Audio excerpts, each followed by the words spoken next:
Bonsoir à tous, comment ça va? It's so lovely to see you each night for these readings of short stories by Patrick Beau that are called nanofiction. I have to be honest, yesterday I ended up the chat crying with laughter. So it's so good to be with you each night and do this. If you happen to be able to join us every day at 7:15 p.m. Paris time, join us. It's very, very funny. The chat is amazing. So thank you for being here. And if you can't, you can always use the comments to ask your questions. And I wanted to precise something about yesterday's tale, which I'm sorry, I really thought everybody knew that, but it doesn't seem to be. Here in the tale of yesterday, a golem, it is a monster from the Jewish folklore, and he's made of clay. So you can Google him and find what he's about. He has many, many, many meanings depending on the intention of the tale. But it is a little monster of the Jewish folklore, so you can check him out.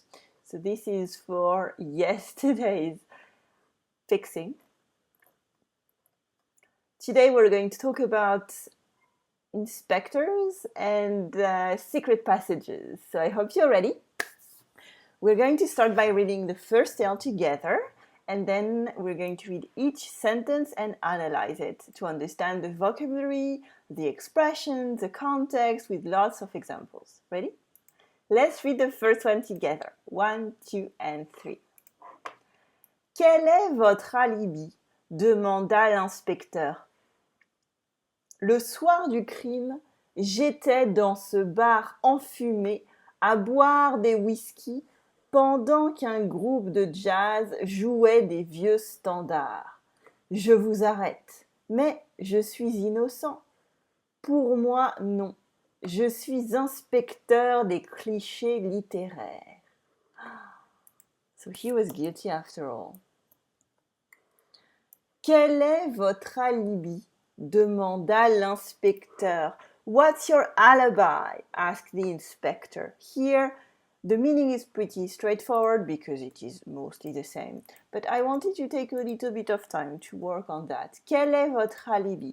What's your alibi? Here, alibi is masculine and singular, so this is why we have quel. If it was feminine, for example, quelle est votre activité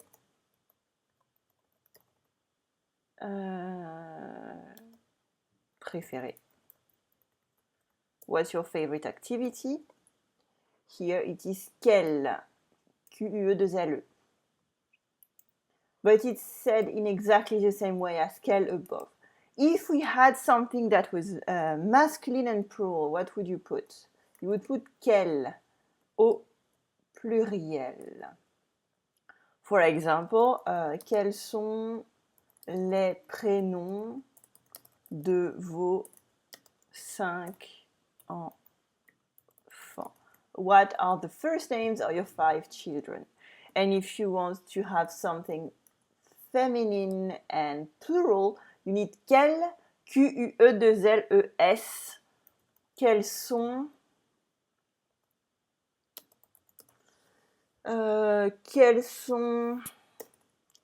les plus belles villes d'Europe? What are the most beautiful cities in Europe? Quelles sont les plus belles villes d'Europe? So here, what is, if it's, you need to make the what agree with what you're talking about. So don't forget that. It is easy as soon as you have the fundamental of quel, and then you add 2LE if it's feminine, well, you add LE if it's feminine, un S if it's masculine and plural, and LES if it is feminine and plural, okay? So I wanted to just do a check on that. So this is what is, it's not which one, okay? It is not which one, it is what is, and which one is lequel, okay? Which one is lequel? Can be lesquels, etc.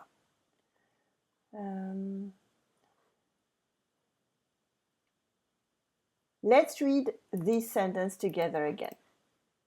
Quel est votre alibi? Demanda l'inspecteur. Here we have no liaison. And I remember from yesterday, I have to stop saying so. That's my goal for today.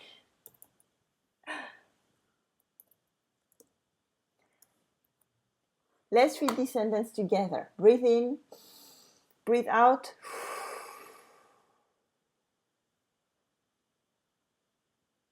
1, 2, and 3. Le soir du crime, j'étais dans ce bar enfumé à boire des whisky pendant qu'un groupe de jazz jouait des vieux standards. Le soir du crime, it is the evening of the crime, the evening when the crime happened. J'étais dans ce bar enfumé. I was in this bar. What is enfumé? What is enfumé? No, put it below. Okay. Enfumé, it is filled with smoke. Filled with smoke. La fumée, it is smoke. La fumée, the smoke. Enfumé, it is filled with smoke, full of smoke. J'étais dans ce bar enfumé. I was in this bar, full of smoke. À boire, drinking. À boire, it is drinking. Des whisky. So here it's the same. Pendant qu'un groupe de jazz. While a group or a jazz group, a jazz band. Un groupe is a band.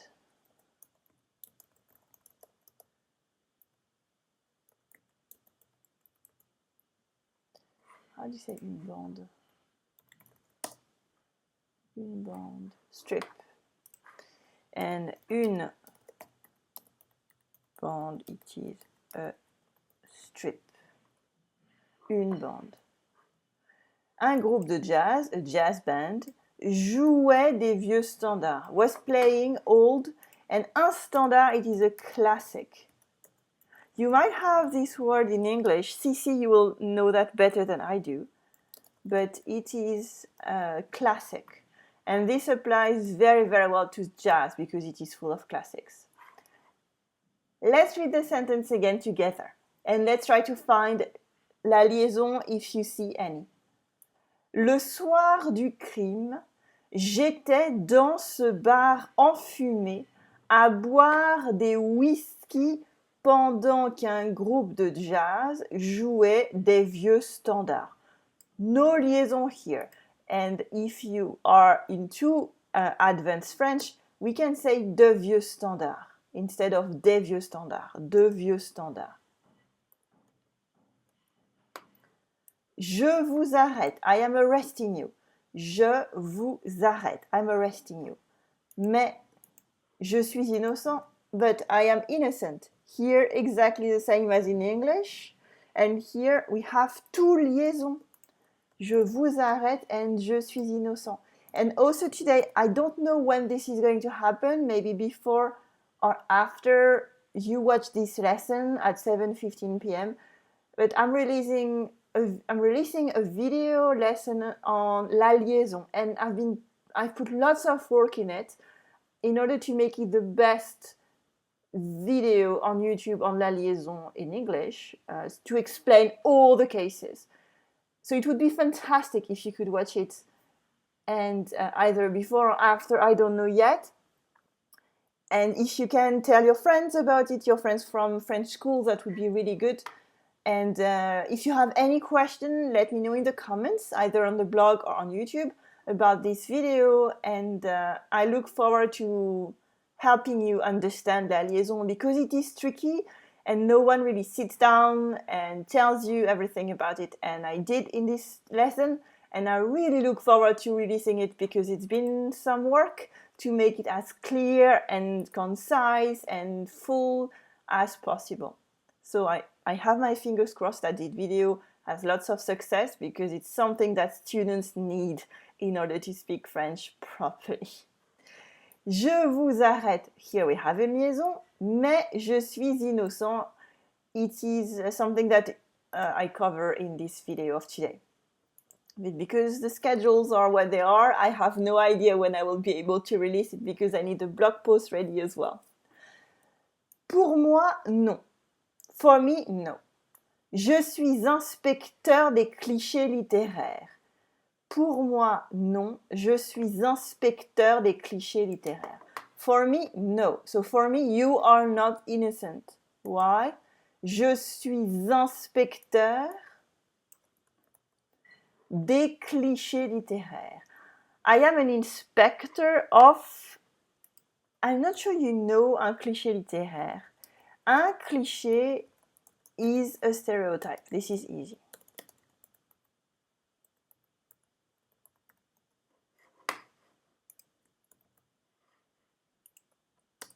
For example, I'm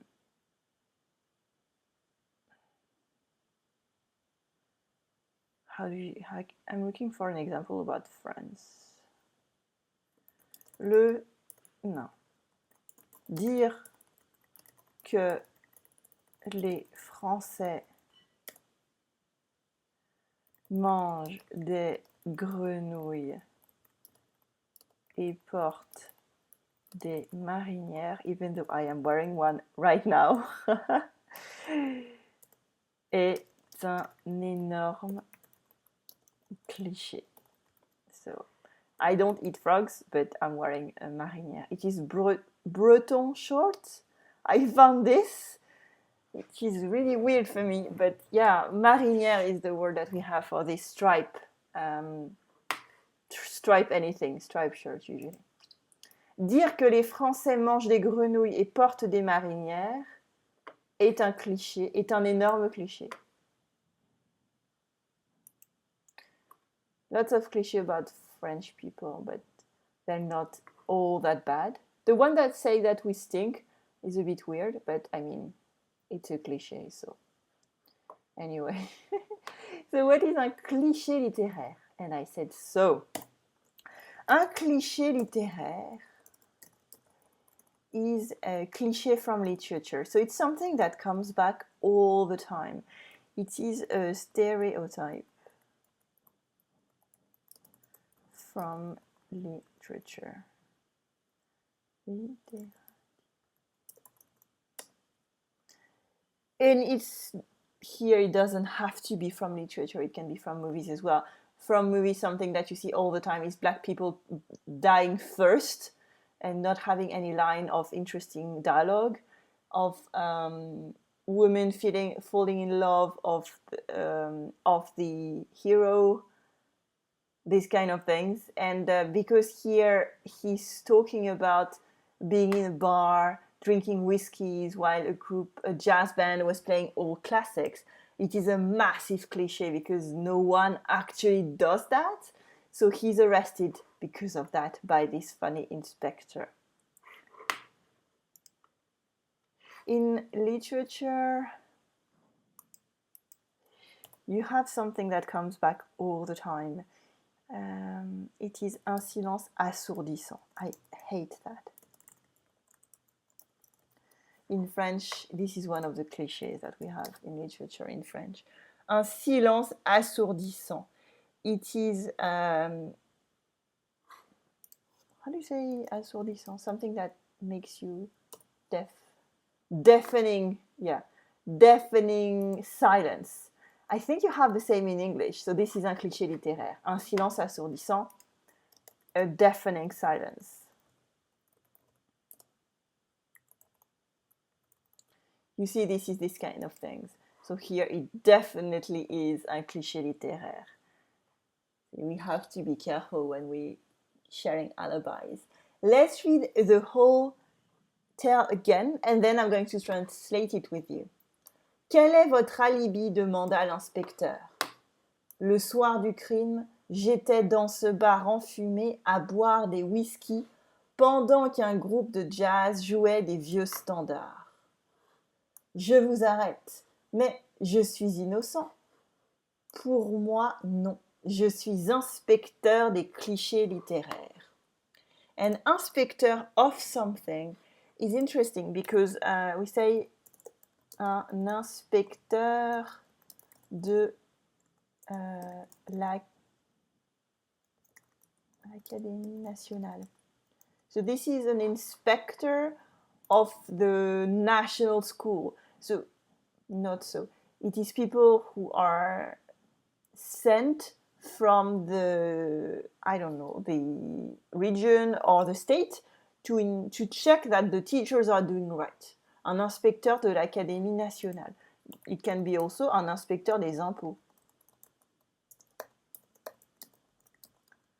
You can then imagine that there are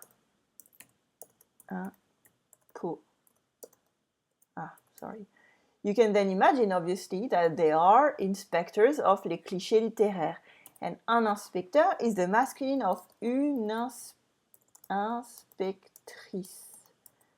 Same for un instituteur, une institutrice. Did I want to show another example? It was good. So this is how you make an teur into a woman. So it is trice, teur, trice. Instituteur, this is school teacher, and instituteur, institutrice, school teacher. Up to 12 is instituteur. 12-year-old children have instituteur. What's your alibi? Asked the inspector. Here, the joke is because we assume that it is a police inspector asking a suspect about his alibi for a crime. And we assume that this is what the person is actually thinking about, the inspector. I am a suspect, the police inspector is asking me where I was. Le soir du crime, the evening of the crime, I was in this bar full of smoke, drinking whiskeys while a jazz band was playing old classics. I am arresting you. We don't understand why the inspector is arresting this person, but I am innocent. He is innocent. I am innocent. For me, you're not innocent because he is not a police inspector. He is an inspector of clichés littéraires. And this is a massive cliché littéraire, especially in crime stories, and he's completely guilty of using a cliché as an alibi. And for the inspector, even though he might be innocent of the crime, he's guilty of using this cliché to serve himself. That's the twist. The twist is that everybody thought that he was a police inspector, but he is not, and we just found out about him. Let's read the other tale. Ready? Breathe in. Breathe out. 1, 2, and 3. En allant au supermarché, elle répétait sa liste de courses à haute voix. Dentifrice, café, shampoing, vodka. Soudain, un mur s'ouvrit sur son passage, dévoilant une porte. Elle venait de donner un mot de passe par accident et décida de remettre ses courses à plus tard. Ooh. Let's start with the first sentence. En allant au supermarché, elle répétait sa liste de courses à haute voix. Dentifrice, café, shampoing, vodka. The essentials in confinement, I think. En allant au supermarché, we could say en route vers le supermarché. On her way to the supermarket. En allant au supermarché, while going to the supermarket. Elle répétait sa liste de courses. She was repeating her, how do you say that? Shopping list. La liste de courses. Shopping list. And this is something I recommend you do in French if you want to practice a little bit of French. It was a tip from a friend who was learning French, And she told me she was doing her shopping list in French, and I think it is really, really good idea because you have all the time in the world, you're in no hurry. You can sit down and look for the words if you need, and it's words that come back because we keep buying the same things. So if you do it always in French, you will learn these words that are useful for everyday life. À haute voix, it is out loud.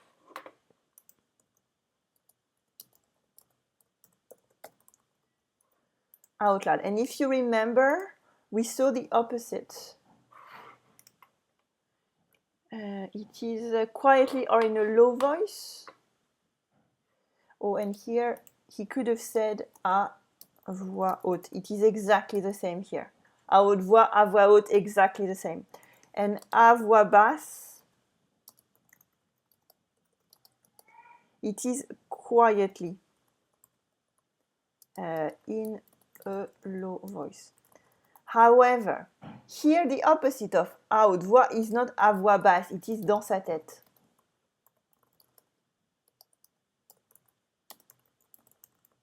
Because she's not shouting it in any way. She's just saying it to herself. Dentifrice, café, shampoing, vodka. Dentifrice, café, shampoing, vodka. And à haute voix is just the opposite of dans sa tête. À voix basse would be the opposite of saying it very loudly. Okay? So à haute voix is not necessarily the opposite of à voix basse. The opposite of à voix basse could be fort, for example.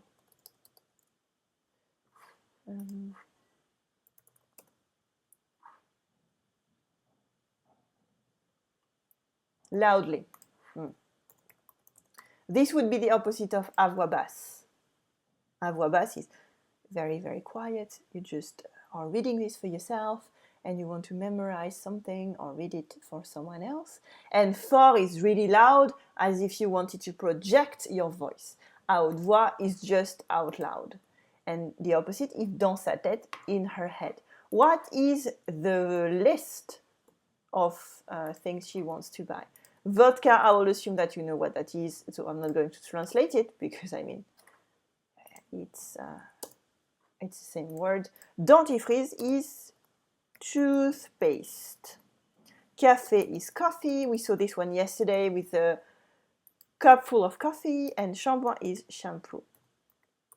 We say shampoing. We don't say the G at the end. Shampoing. Shampoing. This was her list, and that vodka, and I think it's a perfect list for confinement. My partner just ordered coffee this morning because his stock is very, very low at the moment. Let's read this sentence again together. 1, 2, 3. En allant au supermarché. Here we can do la liaison or not. En allant au supermarché, en allant au supermarché, both work. En allant au supermarché, elle répétait sa liste de courses à haute voix. Dentifrice, café, shampoing, vodka.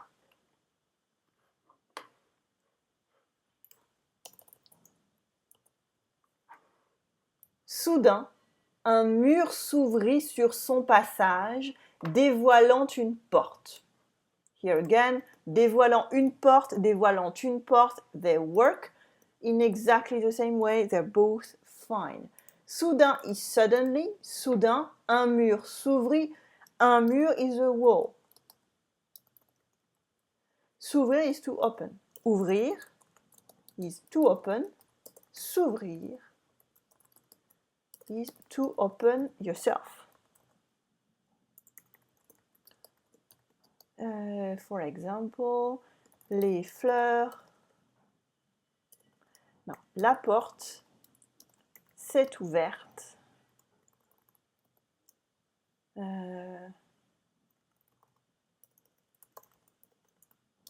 Quand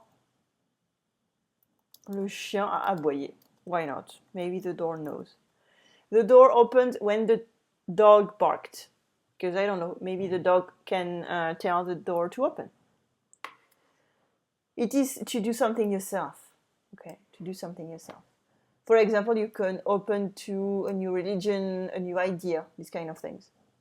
La porte s'est ouverte quand le chien a aboyé. Un mur s'ouvrit. Here we have 1, 2, 3, passé simple, of course. Sur son passage. Sur son passage is tricky because the translation with passage don't work. It is, what does my note say? As she went by. As she went by. Any translation with passage don't work because it is sur son passage, but she is the one moving. So it is really her passage, her path, her move, her shadow, all that. It is her move in the air that is the passage here. It is not her going under something or in a tunnel or anything. Sur son passage is as she went by. And this is an expression in a way. For example, mon fils. No, I don't want to say that because that's not unfair on him. L'ouragan a tout détruit sur son passage. The storm destroyed everything as it went by. Sur son passage is on her path as well. Dévoilant une porte, dévoiler is to unveil. To unveil. So it is revealing a door. Une porte is a door.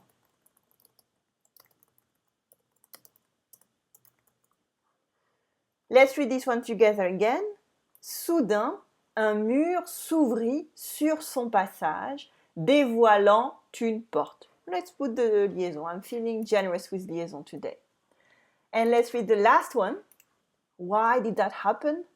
Elle venait de donner un mot de passe par accident et décida de remettre ses courses à plus tard. Here I put one. Again, you don't have to put this one, but I'm feeling generous with liaison today. Elle venait de donner un mot de passe. Un mot de passe is a password.